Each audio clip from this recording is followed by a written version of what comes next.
Welcome back, everybody. Here is another video. This is kind of what I do before I mock draft. As you can see here, I have my draft notes for 2014 for football, and this is kind of what I do. I go by round. So here's my first initial mock draft. I took Romo first, and then who did I took Graham first, and I calculated the points, which I'll show when football season comes around, and then I did some more. So I'll show you how I would do it for baseball. So the reason I like this is because I don't need anybody else, just myself, and my knowledge of my teammates or league mates, I should say. Let's see, baseball draft notes. So let's say I am picking number 6. So I would pick number 6. So I would go with number 6 here. Or actually, let me pick 1. That would be simpler. So let me pick 1. So I would know that number 1 I take Trout, right? Now when it comes back, I know that my next actually need rankings. Let me go to the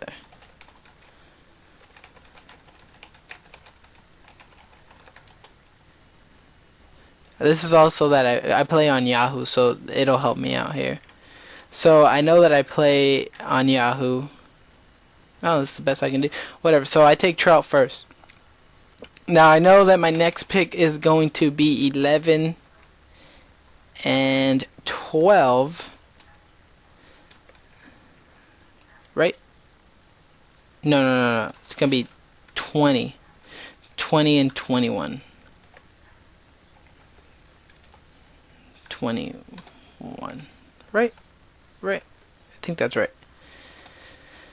So it's going to be 20 and 21. So I have basically from Puig to just all these guys to pick with. So I'm pretty sure that Puig wouldn't be there in my league, mainly because we have a lot of Dodger fans, and I'm not sure about Hanley, so I might get to pick a couple of these other guys over here.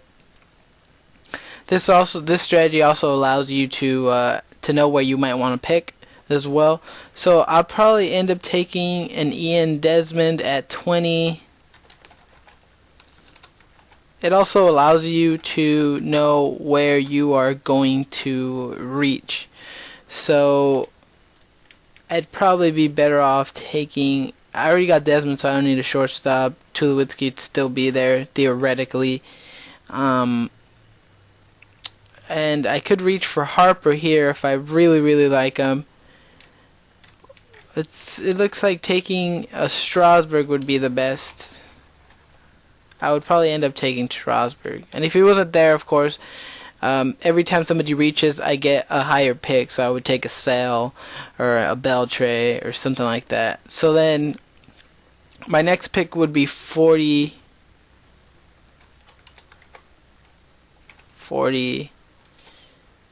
Would it be 41, 42? Is that what it is? Right, it'd be 10, and then 10. Yeah, that would be 20. So it'd be 40 and 41. If I'm getting it wrong, I'm just not that good with numbers. So 40, 41. So I'd go down here to 40, 41, and then I'd see that 100 pence is the guy that I would be able to get on Yahoo, mainly because people, a lot of league mates, whether they're super into fantasy, are still gonna go by the rankings. You have a lot of rankings bitches in people's leagues. I mean, some leagues might not be that way, but most leagues are. So you'd get at least 100 pence, and you could get Pujols here. So it's just the reason I do this is just to see where I'm at and who I would get. Now, I don't do snake draft. I do auction. So let me show you how I would do it for auction.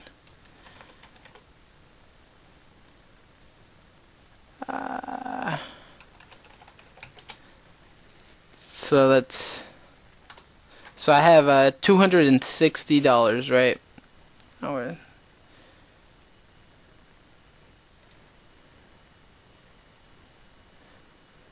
Oh, auction. Alright.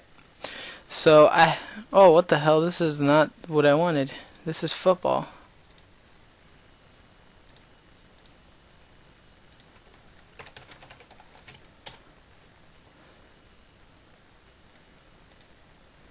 Okay, here we go. This should be it. Okay, there we go. So in baseball, I have on Yahoo at least, I have allotted $260. So I know that I have $260 to make my team, right? So for this, let's say I really want Kershaw. His projected value is $42. His average cost is about $50, right? So I'd add Kershaw here for $50, right? Because that's how much he's gonna get. I'd still have $210. Let's say I wanted to get another good player like a Miguel Cabrera. So now I'd add Miggy here. That's another 50 theoretically, right? So now I'm down to 160. Now we have 160. I could go for another guy, but it's pretty good to be fully fledged out. And these aren't even what these players go for in our league. A Kershaw probably goes for 70 in my league. But with this, you can kind of know what you're at. So right now, I'd be at $160. You can get who you want. Say I wanted a Scherzer, so that's another 40. Scherzer, so that's 40 more dollars. This is going off the average cost, and now I'd be at 120, right? So I'll probably start throttling back. I'll probably start going for the $20 guys, $30 guys like Freddie Freeman and whatnot. But what I really like to do at the end is to leave some room for me to kind of have excess money. So I'm at 120 right here. Let's say I wanted a Encarnacion E5. So E5, that's another 40. So now I am at 80. And I would leave that $80. These are just the players I would want. Oh, I'm sorry. So these are the players that I definitely want on my team.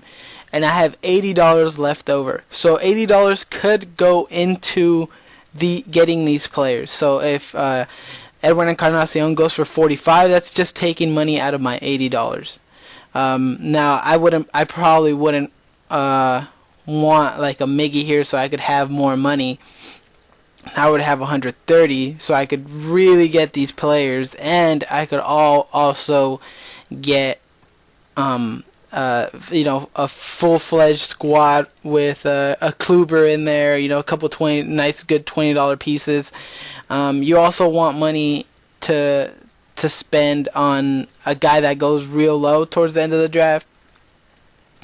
Like towards the end of the draft, let's say Arenado would probably go for $12, and that's when you want to snatch him up. So you have to leave yourself some money here so that you can do those things.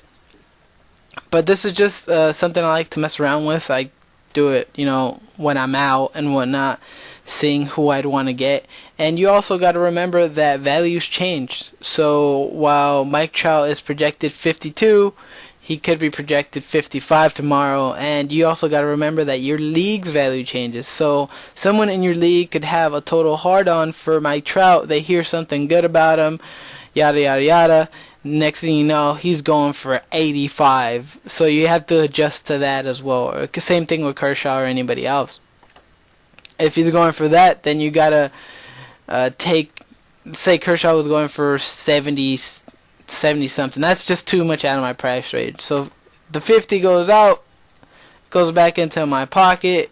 Now I have 180, but I have to have a backup plan. So if Kershaw's out, then I might want a Felix there, and Felix might come at a bit more. At that point, Felix is a steal, right? Because he's not going for an absurd amount of money. So you also have to know your league mates as well, and that's pretty much something I like to do and just mess around with until actual draft time comes around. Thanks for watching this video. Thanks for subscribing. Like I always say, it makes me happy when you subscribe. It's just a little spitballing video. I will do a mock draft in probably tomorrow, and I will show you guys the results there. I'll probably go pitching heavy first and see how that turns out, even though it's probably not something that you want to do. Thank you very much, and have a good day.